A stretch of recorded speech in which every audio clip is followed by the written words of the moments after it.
You know, some cities are meticulously planned out, built on some grand vision. Others just kinda happen. But then you get cities that feel like they were forged in disaster itself. Cities that get knocked down over and over and just refuse to die. That's London. Today we're going to dive into its epic 2,000-year story. It's a city defined not really by its famous buildings, but by this incredible, stubborn ability to survive and completely reinvent itself. Think about London today. Stand on any street corner, and you'll hear a dozen different languages. It's this buzzing global crossroads of culture, of finance, of, well, everything. But here's the crazy part. None of this was a given, not even close.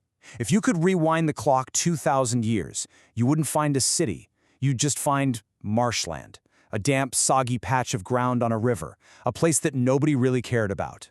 So how on earth does that remote marshy trading post become the city that learned to survive, well, pretty much anything? That's the big question we're tackling. What's the secret sauce to London's resilience? And to figure that out, we got to go way back to the very beginning, to a foundation that wasn't built on glory or destiny, but on some good old-fashioned Roman pragmatism. Okay, so let's talk about how this whole thing got started. The Romans, they didn't show up with these grand plans for a future world capital. Nope. They just needed a place to build a bridge. A spot on the River Thames that was narrow enough to get their armies and supplies across. That's it. London, or Londinium as they called it, wasn't some grand vision. It was a logistical headache they had to solve. It was basically an accident of geography. An accident that would end up changing the world. And wow, did that cycle of destruction and rebirth start fast. I mean, look at this. Just 17 years after it's founded, the whole place is wiped clean off the map, burned to a crisp by Queen Boudica and her rebellion. They literally found a layer of red ash from the fire. So they rebuild it, bigger and better, of course, and then a few centuries later, the Roman Empire falls apart, and poof, it's abandoned. Its first life was short, violent, and it ended as a ghost town. So after the Romans pack up and leave, the Anglo-Saxons move into the area. But they don't move into the old Roman city. No way. They thought the crumbling stone walls and buildings were spooky, like they were built by giants or something.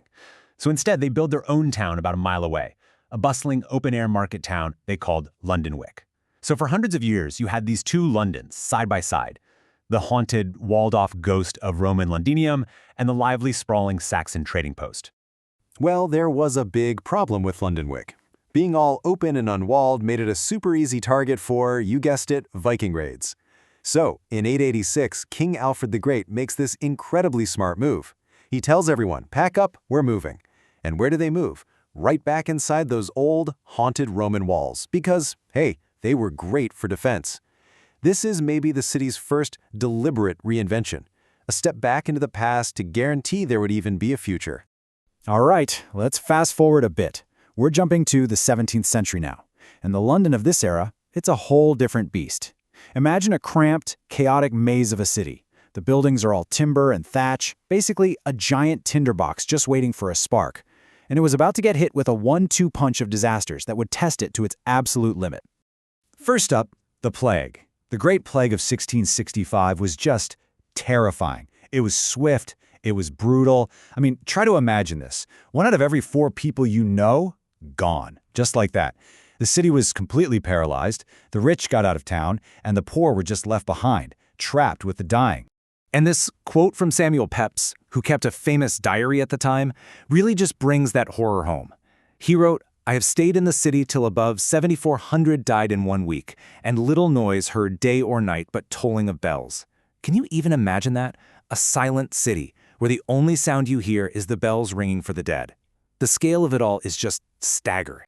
And then, just as the city is starting to catch its breath from the plague, the second disaster hits.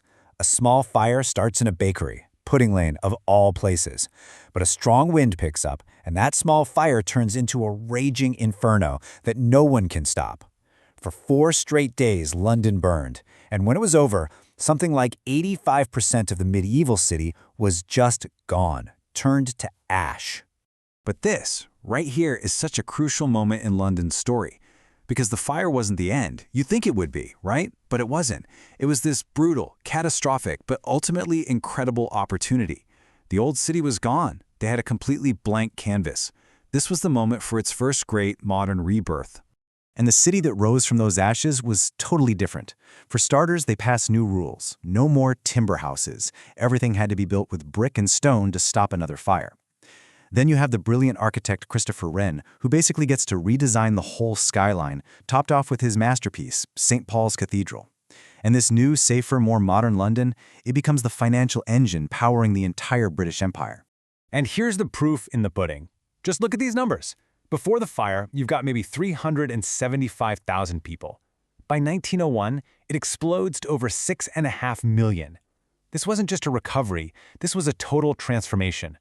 London became, for a while there, the biggest and most powerful city on the planet. So, let's leap forward to the 20th century. You'd think London had been through enough fire, right? Well, it was about to face that trial all over again. Only this time, the fire would rain down from the sky. We're talking about the Blitz, a modern, terrifying assault designed specifically to break the spirit of the city and its people. So for 8 months, from September 1940 to May 1941, German bombers attacked London. We're talking night after night after night. This wasn't random. It was a systematic campaign to just level the city, to bomb it into submission. The human cost was just immense. Almost 30,000 Londoners were killed. Over 1 million buildings were either damaged or completely destroyed. Whole neighborhoods were just rubble. And yet, somehow through all of that devastation, Christopher Wren's St. Paul's Cathedral stood. It miraculously survived.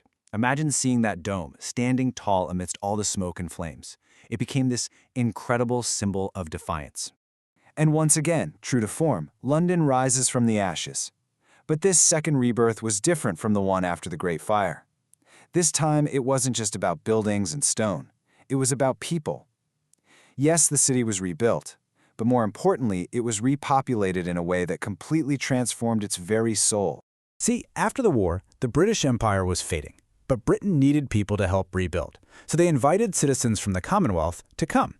The arrival of the Windrush generation from the Caribbean kicked things off. Then came communities from India, Pakistan, Africa, really from all over the world.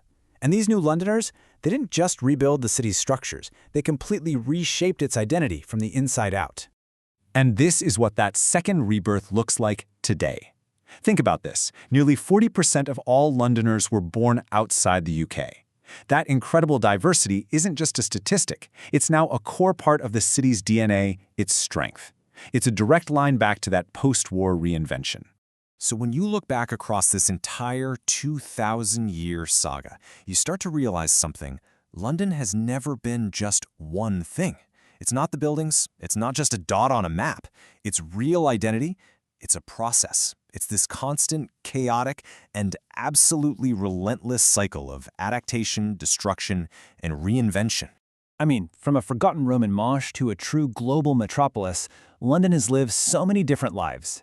Every single time it's been knocked to its knees, it's gotten back up, different, changed, and somehow bigger. So it really leaves you with one massive question, doesn't it? After surviving all of that, what on earth will the London of the future become? What will its next life, its next rebirth, even look like?